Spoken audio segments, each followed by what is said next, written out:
First இந்த போட்டோவை பாருங்க.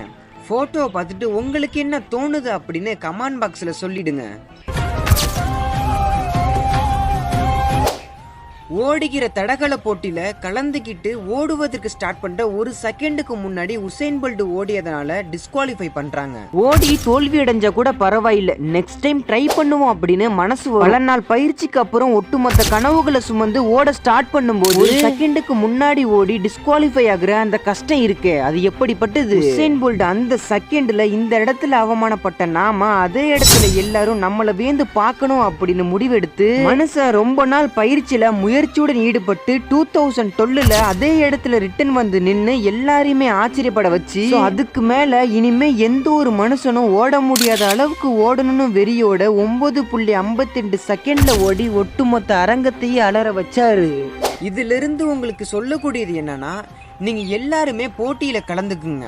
ஒருவேளை அந்த போட்டியில தோல்வி அடைஞ்சாலும் டிஸ்குவாலிஃபை ஆகிட்டாலும் வருத்தப்பட்டு அதே இடத்துல உட்காராதீங்க. இந்த தடவை உங்களுக்கு கைவிட்டுடுச்சு, பட் அடுத்த தடவை உங்களுக்கு கைவிடாது. முயற்சி மட்டும் யாருமே பண்ணாம இருக்காதீங்க.